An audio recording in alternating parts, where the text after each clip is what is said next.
Morning, y'all. Okay, so I'm just working on putting some clothes away, so you can just do that with me, okay? Okay. I just remembered something though I wanted to tell y'all. Me and my husband, we've been together 20 years, okay? My kid, we got pregnant, or I got pregnant. Let me erase this and start completely over. My husband and I have been together for 20 years. We've been married for 17. Um, we got together when I was pregnant with my 20-year-old, so yeah, right around this time, it's about 20 years we've been together. And then, well, no, it was sometime back in August. Anyway, my kid will be 20 at the end, well, in just a few days here. And we got together just a little bit before he was born, like a couple months before he was born. Anyway, so we've been together for a long time. That's my whole point here. We've been together for a long time. We've been through a lot of shit together. And all that shit, my he's been caring, he's been supportive, he's been loving, he's been kind and gentle and giving and just real good at taking care of us, okay? And I love that man so much. Anyway, one night we have had some hellacious fights. For any of you couples out there that can go through 20 years of marriage without having some humdinger fights, I'm glad for you, but that's not my husband and me. We've had some crazy ones. And one night we got into an argument at the house before, one of the houses that we lived in, and I don't like it when he leaves when we're fighting because, well, I just kind of feel like he's leaving me. He's not leaving the fight. I feel like he's leaving me. And so I don't like it when he leaves when we're arguing. I understand the concept of it. Let's go our separate ways for a couple hours, cool off a little bit, and then come back and reassess. I understand the concept here, but the here is like, no, he's leaving me. I can't let him leave. I don't want him to leave. I want him to stay. So anyway, one night we got into a fight and I told him he's, going to leave or whatever. And I was like, if you leave, you're not. Of course, I wasn't this calm. I was very pissed. I was very emotional. I said, if you leave, you're not going to like it. You're not going to like what I do. And well, he ended up leaving, needless to say. And so I was just going to go to bed and I was going to cry and I was going to fret and eventually I was going to fall asleep. This is late at night. The kids are all sleeping and whatever. And I think the littlest kids were spending the night at my mom's. Anyway, I was laying there in the bed and I just got to thinking, no. I told him I was going to do something that he wasn't going to like it. Now, what am I going to do? Just, because I said it. Now I got to do it. So what am I going to do?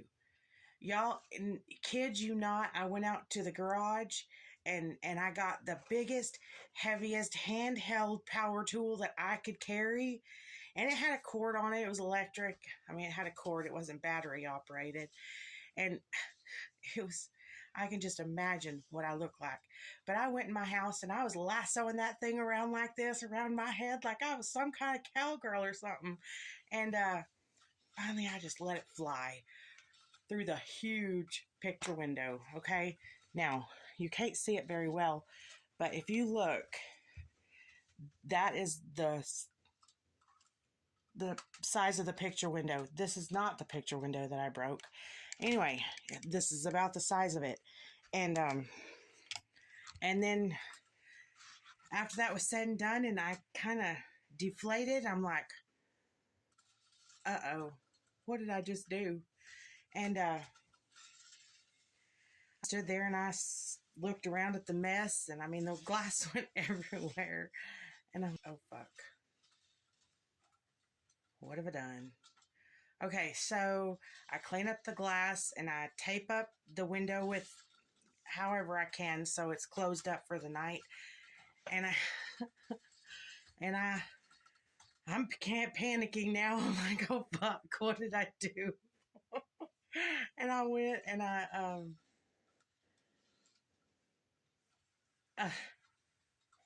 I just went in my bed and I sat there, and eventually I fell asleep. And I got up the next morning. I was going to go survey the damage and see if I could, what I could do to. You guys, just the thought of it makes me laugh. I got up and I went out to the living room, and there he was. He was sitting on the couch, and he was stone cold sober. I mean, he wasn't drunk, but if you know what I mean, he just had this stone cold look on his face, and he just looked. He just looked at me, and it took everything I had not to laugh right in that moment, because it was one of those moments where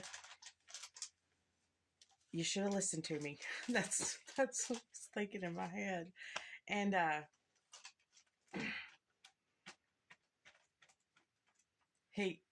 he said, what the heck? And he said something, and I said, well, I told you not to leave, I said. And the look on his face when I said that, you guys, he could have murdered me then. Anyway, he made me sit with that window like that for over a year. He boarded it up and everything, and he told me he ain't putting it back in till I could pay for it. And he took it up to the shop, to the window shop, and it sat at that window shop for a year before I could pay for it. He made me sit with that window for a year, and because he wouldn't give me the money to go pay for it, so I had to. I don't know. I had to save money or something. Anyway, I ended up paying for it. He put it back in, and we had a brand new window, and it looked all really nice and pretty and shit. But yeah, I don't suggest throwing a big, heavy power tool through your picture window. I don't suggest that. Anyway, y'all peace out. We'll see y'all later.